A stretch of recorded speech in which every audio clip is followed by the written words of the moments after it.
दोस्तों, आपसे एक सवाल पूछूं।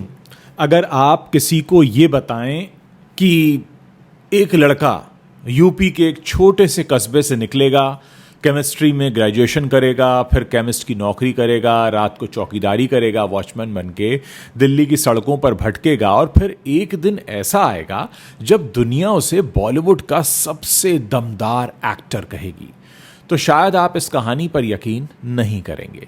लेकिन सच यही है, यही कहानी है नवाजुद्दीन सिद्दीकी की। नवाजुद्दीन सिद्दीकी की कहानी शुरू होती है 19 मई 1974 को। 19 मई 1974 उत्तर प्रदेश के मुजफ्फरनगर जिले में एक छोटा सा कस्बा है बुधाना। यहां एक किसान परिवार में पैदा हुए नवाजुद्दीन सिद्दीकी। घर में माँ बाप, 7 भाई बहन, खेतों में मेहनत, सीमित संसाधन और एक साधारण सी आम जिंदगी। ये वो जगह नहीं थी जहां लोग एक्टर बनने के ख्वाब देखते थे। यहां सपने होते थे नौकरी मिल जाए, घर बन जाए, इज्जत रह जाए। यही सपना नवाजुद्दीन सिद्दीकी ने भी देखा। उन्होंने केमिस्ट्री में ग्रेजुएशन की हरिद्वार के गुरुकुल कांगड़ी विश्वविद्यालय से और फिर एक केमिस्ट की नौकरी पकड़ ली गुजरात के वडोदरा शहर में। जिंदगी ठीक ठाक चल रही थी, तनख्वाह भी थी, काम भी था, सब कुछ था, लेकिन अंदर कुछ था।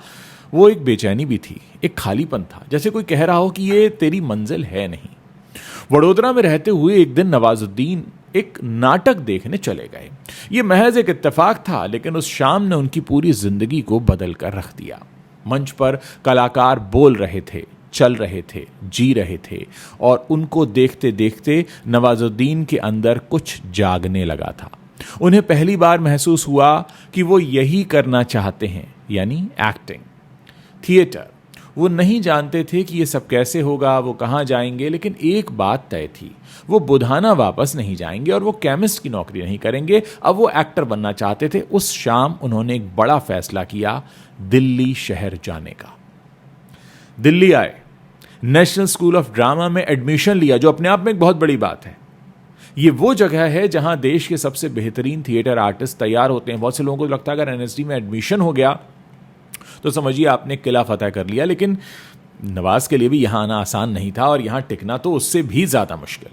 एनएसडी में उन्होंने अभिनय का हर पहलू सीखा, शरीर की भाषा कैसी हो, आवाज का उतार चढ़ाव कैसा हो, किरदार में कैसे डूबते हैं। ये वो साल थे जब नवाजुद्दीन ने खुद को गढ़ लिया, तराशा, एक कच्चे पत्थर से हीरे की शक्ल लेना शुरू हुई और 1996 में एनएसडी से बाहर निकले और फिर शुरू हुआ असली संघर्ष।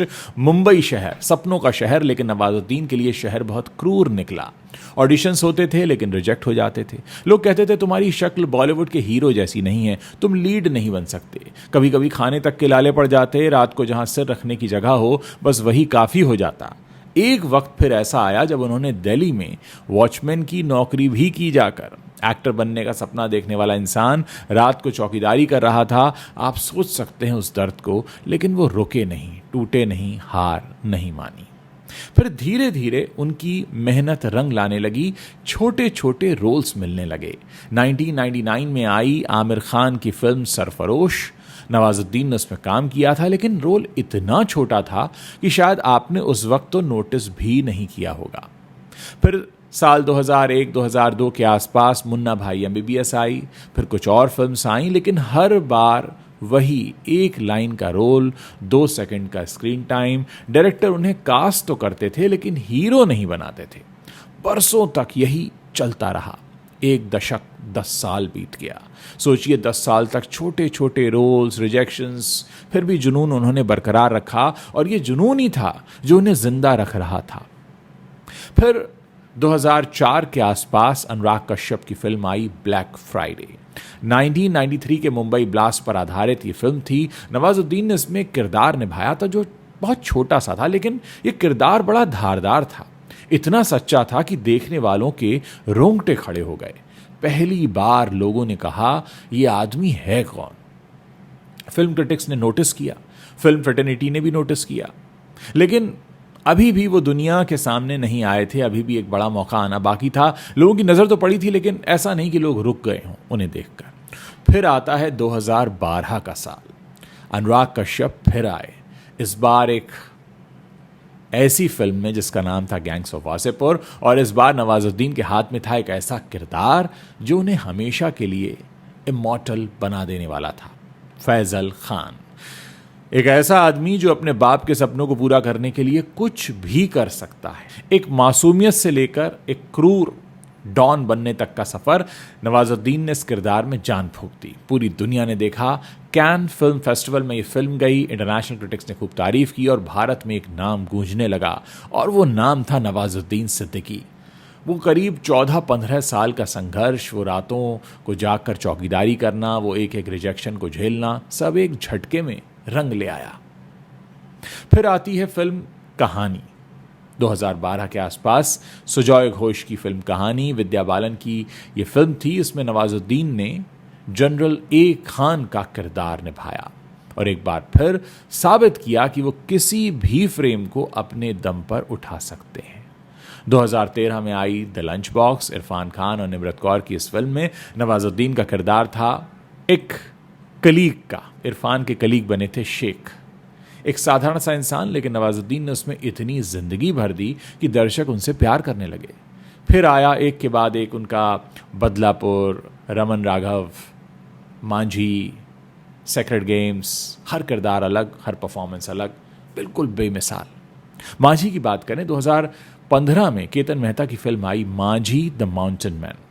ये दशरथ मांझी नाम की एक शख्स की असली कहानी थी, एक ऐसा इंसान जिसने अकेले 22 साल लगाकर एक पहाड़ को काट दिया, सिर्फ इसीलिए कि उसकी पत्नी को सही वक्त पर इलाज न मिल पाने से उस पहाड़ की वजह से जान गंवानी पड़ी थी, क्योंकि रास्ता नहीं था अस्पताल तक पहुंचने का। नवाजुद्दीन ने दशरथ मांझी के किरदार को जिया, और सिर्फ जिया नहीं बल्कि उनकी देह भाषा, उनका दर्द, उनका जुनून, सब कुछ इतना सच्चा स्क्रीन पर दिखा दिया, जैसे लगा कि मानो मांझी खुद स्क्रीन पर आ गए। और शायद इसीलिए ये फिल्म नवाजुद्दीन की सबसे पर्सनल परफॉर्मेंसेस में से एक है, क्योंकि मांझी और नवाज की कहानी में एक सिमिलैरिटी भी है, दोनों ने ही पहाड़ काटे हैं अपनी असल जिंदगी में। फिर हम बात करते हैं सेक्रेड गेम्स की। नेटफ्लिक्स पर ये ओरिजिनल वेब सीरीज आई सेक्रेड गेम्स। नवाजुद्दीन सिद्दीकी ने निभाया गणेश गायतोंडे का किरदार, एक गैंगस्टर जो गॉड कॉम्प्लेक्स से ग्रसित है, कभी कभी तो लगता है अपुनिच भगवान है। एक ऐसा किरदार जो आपको डराता भी है, हंसाता भी है और रुलाता भी है। ये सीरियस इंटरनेशनल प्लेटफॉर्म पर अब वो आ चुके थे इस रोल के साथ। दुनिया भर के दर्शकों ने इसे देखा और नवाजुद्दीन का नाम अब सिर्फ इंडिया तक सीमित नहीं रहा। न्यूयॉर्क टाइम्स ने उनके बारे में लिखा था, द गार्जियन ने उनके बारे में तारीफ की थी, बाहर के विदेश के पेपर्स, वैरायटी मैगजीन ने उन्हें ग्लोब ट्रॉटिंग एक्टर कहा। बुधाना के उस लड़के की आवाज़ अब पूरी दुनिया सुन रही थी।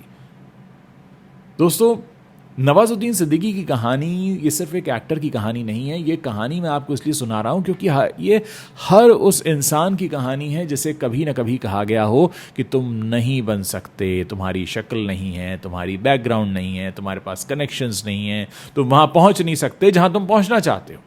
लेकिन नवाजुद्दीन की कहानी ये बताती है कि एक सही जवाब जो है वो अपने काम से दिया जाता है। 15-16 साल तक उन्होंने हार नहीं मानी, छोटे छोटे रोल्स करते रहे, एक एक सीन में अपना सब कुछ झोंकते रहे, क्योंकि उन्हें पता था कि ये मेहनत कभी झूठी नहीं होती, एक दिन दुनिया देखेगी। और दुनिया ने देखा। आज नवाजुद्दीन सिद्दीकी का नाम जब लिया जाता है तो साथ लिए जाते हैं बड़े बड़े नाम, अमिताभ बच्चन, नसीरुद्दीन शाह, इरफान खान। वो इंसान जिसने कभी केमिस्ट की जॉब छोड़ी, वो इंसान जो कभी मुंबई के दादर स्टेशन पर खड़े होकर धनिया बेच रहा था, वो इंसान जो दिल्ली की सड़कों पर भटक रहा था, वॉचमैन की नौकरी कर रहा था, आज बॉलीवुड के सबसे बड़े पहचानों में से एक है। तो अगली बार जब जिंदगी आपको तोड़ने की कोशिश करे तो इस कहानी को, नवाजुद्दीन सिद्दीकी की कहानी को याद कर लेना। याद रखना कि बुधाना जैसे कस्बे से निकला वो लड़का, वो कभी उस वक्त वहीं खड़ा था जहां शायद आप खड़े होंगे, लेकिन वो रुका नहीं। यही फ़र्क है। अगर ये कहानी आपके दिल को छू गई हो तो लाइक करें, चैनल को सब्सक्राइब करें, क्योंकि ऐसी और कहानियां मैं लेकर आता रहूँगा जो आपको सोचने पर मजबूर करें और जीने की वजह दें। हमें कमेंट सेक्शन में लिखकर ज़रूर बताइए कि क्या आगे आप और ऐसी कहानियां सुनना चाहते हैं।